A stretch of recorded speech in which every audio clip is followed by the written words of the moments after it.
A system attains equilibrium under a specific set of conditions and remains in the same state of equilibrium so long as these conditions are maintained constant. A change in these conditions disturbs the equilibrium and causes a net reaction to occur. This reaction helps the system to attain the equilibrium again, although the new state of equilibrium is different from the earlier one. Good morning and good day, my dear students. I welcome for the today's session. I think what we are going to discuss today, you might have understood from the caption what I told just a few seconds back. Before you go for the declaration of the topic, let us go through this slide. This is equilibrium to re-equilibrium. It was in equilibrium, it is in equilibrium. A small disturbance, it will reset and comes for the once again equilibrium. Now here, in this reaction condition, reactants and the products are in equilibrium. Okay, just for the sake of understanding, I have taken this one. Don't be what don't count the number of molecules here. Okay, right, just for understanding purpose, right? So it is in the 3:1 ratio. By chance, if yellow molecules are removed from left hand side, that is from the reactant side, what happens? Some green molecules will turn into yellow and try to back to 3:1 ratio. So due to the removal of these two yellow molecules from the reactant side, green molecules will convert into yellow molecules and once again they reset. So this process will be on. Here you see, he is balancing. Okay, sometimes weight is more this side or this side, but he has to balance. Okay, that is called balancing the seesaw. Now these two persons came for the what to play. They sat here, but this was very heavy. Then what he thinks, oh, I should bring one more so that it is equivalent weight, then we will be in the equilibrium. Okay, so that is the idea. So that means from equilibrium to re-equilibrium, from equilibrium to once again equilibrium. This is famously called as what? Le Chatelier's principle. Okay, or Le Chatelier's principle. This principle tells about what? About when a system is in equilibrium, that time any disturbance happens, any change is brought to that chemical equilibrium, then it will accept it. It will welcome the change, it will welcome the disturbance, it will welcome the stress, it will welcome the change. But it will, due to that extra stress or the extra condition you are putting on a chemical reaction which is in equilibrium, slight disturbance is there. But that disturbance is reset so that a new equilibrium is maintained.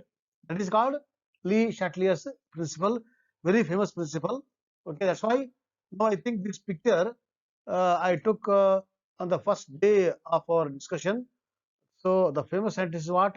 From the France, Le Chatelier, and his name is full name is Henry Louis Le Chatelier. That's why this principle is called what? Le Chatelier's principle. Okay, what exactly Le Chatelier's principle is?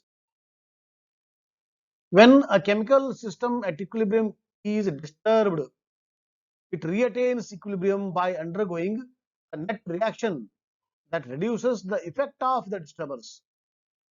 So whenever a chemical system is in equilibrium, by chance if it is disturbed, it reattains the equilibrium by undergoing net reaction so that it reduces the effect of what is done on the equilibrium.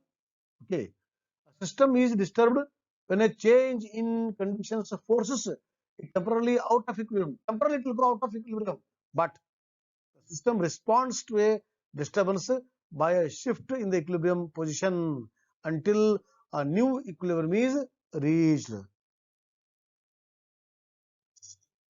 Same way, same the same crux in different way. If a dynamic equilibrium is disturbed by changing the conditions, the position of equilibrium moves to counteract the change. Okay, so I welcome the disturbance, but I'll reset myself. That is the meaning. Now he is explaining in terms of stress here. If a stress is applied to an equilibrium system, the reaction will shift in a direction that tends to reduce the change. Okay, even in the life also, by chance when we are in the equilibrium conditions, that time any stress happens, so we have to welcome, because we can't avoid stress, we have to welcome the stress, but at the same time we have to balance once again in such a way that that stress is reduced. So Lee Shartley's principle not only applicable to the chemical system, for a real system also. So system starts at equilibrium in the beginning, a change or a stress is then made to system at equilibrium by these conditions. Okay, then at the end, system responds by shifting to reactant or product side to restore equilibrium. Which side I have to move, whether from reactant to product or from product to reactant, they will decide. So on which side disturbance is there, so it will counteract so that disturbance is maintained. So these are the three steps that happens in the Le-Chatelier's principle. So what is the conclusion? Conclusion is Le-Chatelier's principle means, only in one phrase, moving from stress to equilibrium, or moving from stress to re-stress to regain. Okay, right. Here weight on this side RHS is more. So to maintain the weight on the left hand side, some amount of this side will convert into water, so that they will go for once again equilibrium. That's why add more hydrogen, so that it will go for the formation of more water molecules, and once again a new equilibrium is set.